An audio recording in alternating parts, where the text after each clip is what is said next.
and always and had free speech early, that In this video, we're learning from the one and only Charlie Munger. With a net worth of $2.2 billion at an age of 97, Charlie Munger is Warren Buffett's partner at Berkshire Hathaway. He has seen practically everything there is to see in the stock market and in life. Here's Charlie Munger, 13 mistakes every investor makes. By the way, make sure to click that subscribe button to stay up to date with all our engaging videos, and use that trigger finger by smashing that like button. Now let's get into it. Ready? To thank you for watching this video, we're offering you an absolutely free training webinar. Have you ever wondered how to end procrastination and self-sabotage so you can unleash your full potential to live the life you deserve? #1 best-selling author and high-performance coach Peter Sage is hosting a free webinar where he'll teach you how to increase your wealth with less time and struggle, and also how to hyper-boost your growth and success so you can finally break out of any rut you find yourself in. Right now, Peter and his team are offering a free $100 gift to anyone who doesn't find his webinar as the best use of their time within the last 5 years. Now, let's get back to the video. Munger, unlike other investors who are more diplomatic when speaking to the public, says exactly what he thinks, even if it hurts everyone's feelings. So let's listen and learn from Munger. #1, ignore jealousy and resentments. The other thing was he was small jealousies and resentments. If you overspend your income and be full of jealousy and resentment, you can have a lousy, unhappy life and die young. All you got to do is learn from Mozart. #2, never overspend your income. Here's an apocryphal story that is very instructive. Young man comes to visit Mozart, and he says, "Mozart, I want to write symphonies." And Mozart says, "How old are you?" And the man says, "I'm 23. Mozart says, "You're too young to write symphonies." Then he says, "But Mozart, you were writing symphonies when you were 10 years old." Mozart says, "Yes, but I wasn't asking other people how to do it." Now there's another Mozart story. He's the greatest musical talent that has ever lived, and what was his life like? Well, he was bitterly unhappy, and he died young.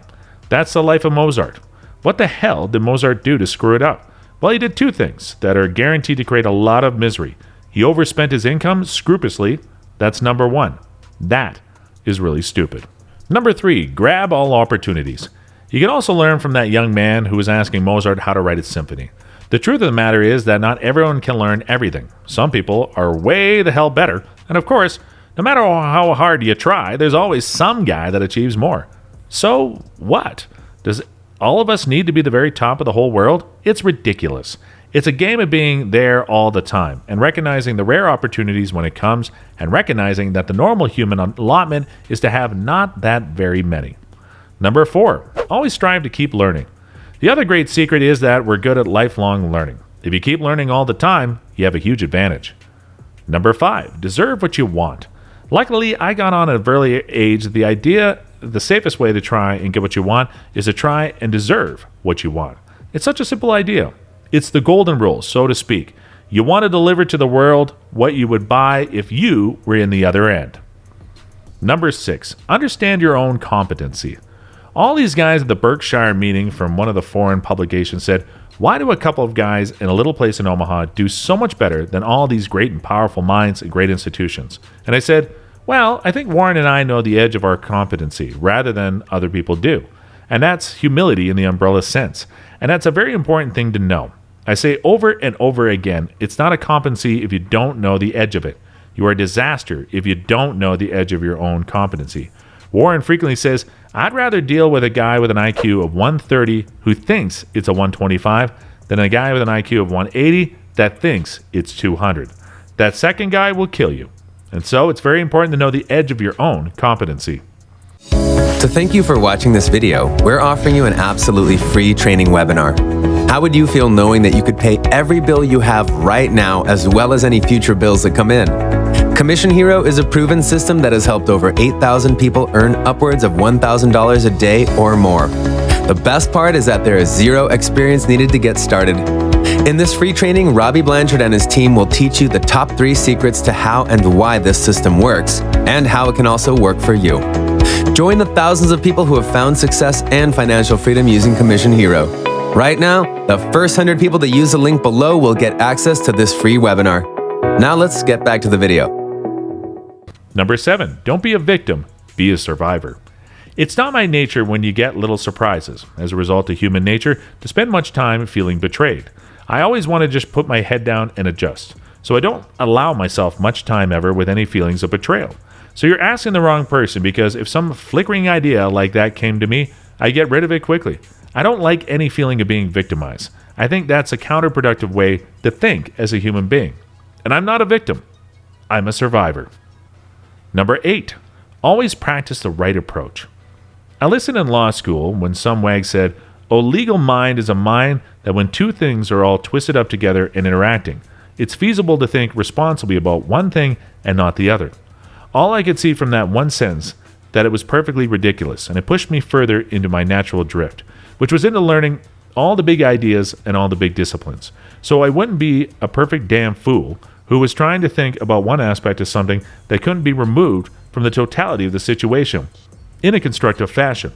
And what I noted, since he really big ideas carry 95% of the freight, that wasn't at all hard for me to pick up all the big ideas and all the big disciplines and make them a standard part of my mental routine. Once you have the ideas, of course, they're no good if you don't practice. If you don't practice, you'll lose it. So I went through life constantly practicing the multidisciplinary approach. Well, I can't tell you what that's done for me. It's made life more fun. It's made me more constructive. It's made me more helpful to others. Be more helpful to others, it made me enormously rich. You name it. That attitude really helps. Number 9, understand your trade. We have to deal with things that we're capable of understanding, and then once we're over that filter, we have to have a business with some intrinsic characteristics that give it a durable competitive advantage. And then, of course, we would vastly prefer a management of the place with a lot of integrity and talent. And finally, no matter how wonderful it is, it's not worth an infinite price. So we have to have a price that makes sense and give a margin of safety considering the natural vicissitudes of life. It's a very simple set of ideas, and the reason that our ideas have not spread faster is they're too simple. The professional classes can't justify their existence if that's all I have to say. Number 10, always invest in trust. We have this system where we transact very trustworthy people and give them enormous trust. And as they practice that trust, they get more confirmed to being trustworthy. And eventually we get this seamless web of trust, which is incredibly efficient and very useful. And firms come into existence because a lot of people trust one another. Operating within a firm are more efficient.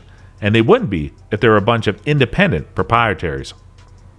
Number 11, swim as competently as you can. Warren and I have not made our way of life by making successful macroeconomic predictions and betting on our conclusions. Our system is to swim as competently as we can, and sometimes the tide will be with us, and sometimes it'll be against us. But by and large, we don't much bother with trying to predict the tides because we plan to play for the game for a long time.